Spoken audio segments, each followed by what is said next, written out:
Germany's Chancellor Angela Merkel is preparing to visit regions of Germany affected by severe flooding that has killed at least 156 people. Merkel is due to visit one of two regions hit by the floods. The disaster area in Germany spans more than 100 kilometers near the borders with the Netherlands and Belgium, where the district of Ahrweiler was the worst hit. A massive cleanup operation is underway as rescue crews search for survivors. More than 1,000 people are still missing. DW reporter Kate Brady has this report from some of the flooded villages around Bonn. Destruction and debris on every corner. The only sound on the streets, mud being scraped away, and tractors rumbling through the once picturesque town of Ahrweiler. Here in Ahrweiler, the water has subsided, and it's only now that the real true extent of the damage caused by the floods is really coming to light. A lot of people are returning to their homes for the first time since the floods. The scenes are devastating for those returning. The owners of this home moved in only 6 months ago. The floodwater reached halfway up the walls of the first floor. We couldn't react quickly enough to move our belongings. We had to sit upstairs for 24 hours because the fire service came and asked, "Have you been hurt? If not, then you'll have to manage on your own." But at least we're alive. There are so many dead. It's unbelievable. You can't imagine what's happened here. Volunteers, family and friends have travelled far and wide to Ahrweiler to help those affected. They're here clearing homes or supplying people with the basics. This morning I was handing out breakfast. Down by the river there was a family that couldn't come out of their house, so I got the supplies to them over the balcony via the garage roof. Many locals right now want financial help from the state, quickly and with as little red tape as possible. Further north in Erfstadt, a donation bank at a school has been overwhelmed with clothes and food. The donations have stopped now because they just kept coming. It just became too much. There's definitely plenty of willingness to help. Some locals evacuated from Erfstadt this week are also being sheltered at the school. Many feel left in the dark. There should be an official from the city that you can talk to here, even if they don't have much new to say. But at least then you'd have the feeling that they care. We don't know whether we'll get in our house again at all. Can you even live there? Or is it all gone forever? For many of those affected, that question could take weeks, months, if not years, to be answered.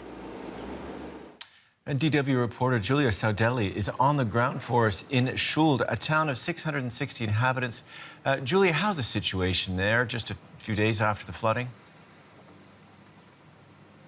Yeah, where we're standing now, we're in the upper part of Schuld, of the town, and behind me one can see the devastation and all the destruction that the water has brought through the town. Some of the houses that were closer to the river have been completely swept away.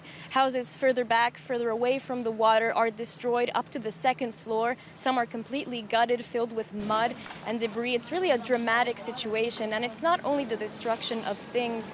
The death toll has been growing still. The police in the area have said that only in the Ahrweiler area here where we are now, they have counted up to 110 deaths, and they expect the death toll to continue increasing. And they are currently searching the area with helicopters to try and recover any victims. Julia, German Chancellor Merkel is expected to visit the area where you are today. I'm going to come back to you in a moment, but we have some reaction from people dealing with this disaster there first. I think it's very important that our political leaders show up here. On one hand, to express personal sympathy, but also to get a picture of the situation on the ground themselves, and then, if necessary, to promise help. Financial help or government help via the Bundeswehr or via the Technical Relief Agency. If they bring shovels, buckets and brooms and lend a hand, I think it's fine that they come. But if they are just coming here to gawk, I don't think that's okay. then they should please stay away. And Angela Merkel, the German Chancellor, as we said earlier, is going to be visiting that town where you are now. You've been talking to people. What kind of reception is she going to get? Well, some people are quite skeptical of her visit. They think it is just a photo opportunity during the election campaign and are not really convinced about her visit, while others think it's a good idea. It's an important show of solidarity and support. But what everyone here is telling me is that they want this support from the government to continue even after the next few days and weeks when the immediate rescue operations and cleanup operations are going to happen. People here know that it's going to take years probably to build their towns back up again, and they want the government to be there and support them. Okay, Julia Saudelli in Schuld. Thank you so much for that. And for more insight on the floods and how they may affect both Merkel and politics and the upcoming federal election campaign, I'm joined now by our political correspondent, Emmanuel Chaz. Thanks for being here. The Merkel's, let's say the party of Merkel's Christian Democratic Union has as its frontrunner Armin Laschet. He could be the next chancellor. He was, as we just said in the headlines, seen smiling during a somber speech by the German president about the floods. Explain this controversy. Yes, yesterday the German President Frank-Walter Steinmeier was presenting his condolences to the people affected. He was talking about how heartbreaking the situation was, not only for the people affected, but also for the entire country, for Germany. And then in the background, you had the front-runner candidate for the Conservatives, Armin Laschet, who also happens to be the state premier in North Rhine-Westphalia, the worst affected region, together with Rheinland-Pfalz, Palatinate. He was seen laughing in the background. So even though he promptly apologized and said that his attitude was inappropriate and that he wasn't laughing at the situation, well, this really irritated, to say the least, a lot of people. The video got 1 million views within hours yesterday, and this could be quite damaging for his campaign ahead of the elections. And would that perception of emotional disconnect really significantly hurt the Christian Democratic Union's chances, the whole party's chances, you think? Well, you know, it's not the first controversy since Thursday. He already was seen as being quite susceptible when journalists asked him about his environmental track record in North Rhine-Westphalia. And he said now wasn't the time and a place for political debate, yet he's a politician. So when then can you expect a debate on the question of climate change, which really is becoming more and more pressing? Also, you know, his track record in North Rhine-Westphalia is not very positive when it comes to environment. For example, he allowed coal mines to run up until 2038. Even if he came back on those declarations in May, you know, he's now the candidate for Germany to become a German chancellor. So he said that this phase out of coal mines, of coal energy could happen quicker, but he's not known as being a climate, an environmental policies maker.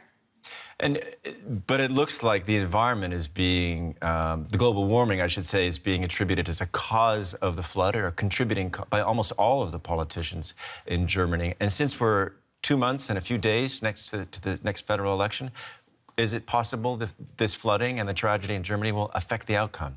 Definitely, and how not to think about what happened almost 2 decades ago when Gerhard Schröder, who was then Chancellor and was running for a second mandate, revealed himself as the Krisenkanzler, the Chancellor of crisis, when similar floods happened in Dresden. More than 30,000 people had to be evacuated, and on the ground you could see Schröder, who until then hadn't really led a very successful re-election campaign and who had a very positive track record during his mandate as Chancellor. Well, he really revealed himself as the crisis chancellor, and that's something that many were waiting to see Armin Laschet doing, and he hasn't quite risen to the occasion just yet, and that could really cost him a lot of votes in September. Okay, 2 months to go. We'll see how it all plays out against the backdrop of this tragedy. Thanks, Emmanuel Chaz. While some German towns begin to assess the damage and clean up, others further south are being hit by new flooding. In the southeast, in Saxony, rail lines are closed due to rising waters. A state of emergency has been declared in parts of the state of Bavaria. Across the border there, in Austria, flooding and heavy rains are causing serious damage. In the town of Hallein, close to the German border, a flash flood swept through the streets. People living there had already been warned to be careful and to avoid going into their cellars and basements. Other parts of Europe have also been badly affected by the floods. Tens of thousands of people have been evacuated from southern parts of the Netherlands. And Belgium is also counting the cost. At least 27 people died there. The region around the Meuse River was the worst affected by what authorities are calling an unprecedented deluge of water. The floods have receded from the streets of Pepinster, leaving the mud behind. Residents are toiling to reclaim their homes, praying that the rain holds off. Days of heavy downpours turned this gentle stream into a raging torrent. Houses along the riverbank overwhelmed by the force of the water. Cars swept off the roads. Residents in shock. We've never seen anything like this before. I would never have imagined it. There's been a bit of water before, but nothing like this. We could never have imagined the water up to the ceiling. It's a catastrophe. European Commission President Ursula von der Leyen came to take stock of the damage. And she's promising long-term help. Of course, the European Union has been helping with helicopters, with boats, but I just reassured the citizens that we will, of course, be here also for reconstruction. Outside assistance is welcome, but the community is pulling together to get through the worst. I'm really surprised, but very happy to see the solidarity that has developed. Honestly, it's amazing. The water is on its way out, but it will be a long time before things get back to normal.